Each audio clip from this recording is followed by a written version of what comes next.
ហេតុអីបានជាអាជីវកម្មមួយចំនួនដែលមានអ្នករកស៊ីចូលគ្នាជាច្រើន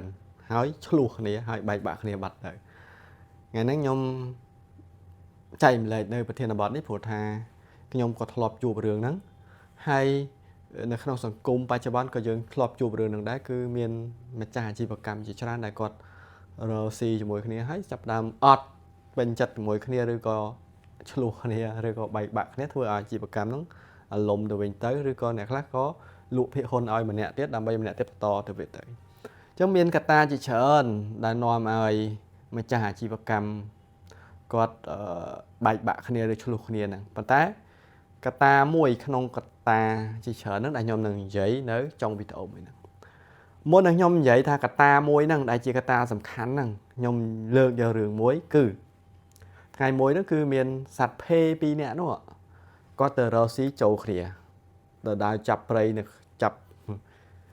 ទៅដើរចាប់ត្រីមិនព្រៃទៅដើរចាប់ត្រីនៅក្នុងស្ទឹងមួយគាត់បានចាប់បានត្រីមួយដ៏ធំចាប់បានត្រីមួយដ៏ធំភេទាំងពីរក៏អរខ្លាំងណាស់អរខ្លាំងក៏យកត្រីហ្នឹងយកមកលើគោកដើម្បីកាត់ចែកគ្នាគាត់ក៏កាត់ត្រីហ្នឹងជា2នៅពេលដែលកាត់ជា2ឃើញថាអាខាងក្បាលនោះរៀងធំជាងតិចដូច្នេះភេទាំងពីរក៏ដណ្ដើមយកអាខាងក្បាលទាំងពីរដោយទុកកតុយទៅភាគីម្ខាងទៀតដែលខ្ញុំឲ្យឈ្មោះថាភេសុកហើយនិងភេសៅភេសុកនោះក៏ដណ្ដើម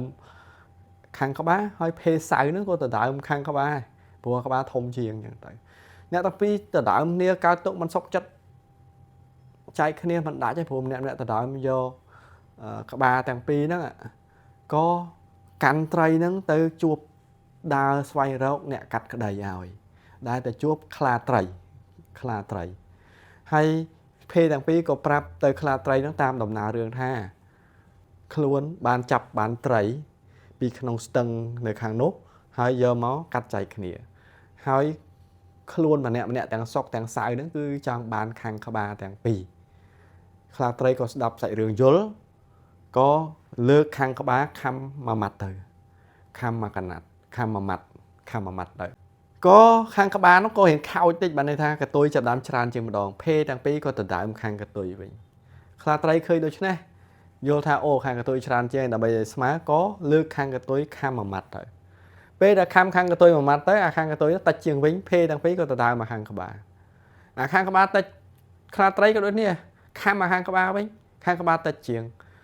ដណ្ដើមខាងនេះវិញខំចុះខំឡើងខំចេះខំឡើងក៏នៅសល់តែឆ្អឹងត្រីខ្លាត្រីក៏រត់ចូលព្រៃបាត់ទៅទីបំផុតភេទាំងពីរគឺអត់បានអីទាំងអស់គឺបានតែឆ្អឹងត្រីមើលមុខគ្នាក៏បែកផ្លូវរៀងខ្លួនឈប់រកស៊ីជាមួយគ្នានៅក្នុងរឿងនេះគេចង់បញ្ជាក់ថាជួនកាលនៅក្នុងការរកស៊ីធ្វើមុខចំនួនជាមួយគ្នាឬក៏ធ្វើអីក៏ដោយដែលយើងធ្វើរួមគ្នាវាអាចស្មើគ្នាត្រឹមបានទេវាតែងតែមានលើសមានខ្វះតិចតួចដែលលើកនេះអ្នកនេះអាចលើសតិចទៅអ្នកនេះអ្នកនោះអាចខ្វះតិចទៅវាតែងតែបែបនេះបើសិនបើយើងអត់យោគយល់គ្នាអត់មានការអធ្យាស្រ័យគ្នាទៅលើចំណុចខ្វះខាតលើសលុះឬក៏ចំណេញខាតតិចតួចនោះទេយើងប្រកាសជាអត់អាច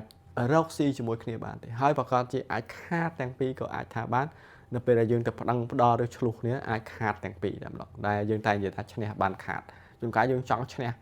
ខ្លាំងមែនទែនប៉ុន្តែទីបំផុតបានតែឆ្អឹងត្រីខាតតែម្ដងដូច្នេះនៅក្នុងការរកស៊ីមានរឿងជាច្រើនដែលធ្វើឲ្យមនុស្សឆ្លោះគ្នាប៉ុន្តែមានរឿងមួយគឺប្រយោជន៍ដែលសំខាន់ខ្លាំងមែនតើអាខាតក៏ឆ្លោះអាចចំណេញខ្លាំងក៏ឆ្លោះនៅពេលដែលយើងអត់មានការយោគយល់គ្នាអត់មានការ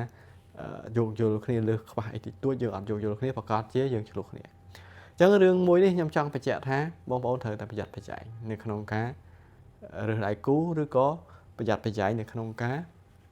ធ្វើចំនួនចូលរួមគ្នាថ្ងៃនេះខ្ញុំមានដំណឹងមួយទាក់ទងនឹងវគ្គសិក្សារបស់ខ្ញុំឬក៏វគ្គវឹកវើរបស់ខ្ញុំដែលមានរយៈពេលរហូតដល់6ខែដែលឈ្មោះថា Lead by Hope ដែលកម្មវិធីនេះផ្ដោតទៅលើភាពជាអ្នកដឹកនាំដែលដឹកនាំខ្លួនឯងដឹកនាំគ្រួសារហើយនិងដឹកនាំអាជីវកម្មរបស់យើងនៅពេលដែលយើងមានភាពជាអ្នកដឹកនាំនៅក្នុងខ្លួនប្រកបណាស់យើងអាចនឹងអត់មានរឿងដូចភេទាំងពីរហ្នឹងព្រោះថាយើងចាប់ផ្ដើមស្វែងយល់អំពីរឿងជាក់ស្ដែងដែលតែងតែកើតឡើងហើយយើងនឹងមានការយោគយល់គ្នាច្រើនចំពោះសកម្មភាពរបស់យើងដូច្នេះចង់ផ្លាស់ប្ដូរទម្លាប់នៃការដឹកនាំប្រចាំថ្ងៃ ទាំងខ្លួនយើងទាំងគ្រួសារនិងអាជីវកម្មកុំភ្លេចចូលរួមជាមួយខ្ញុំគឺកម្មវិធី Lead 360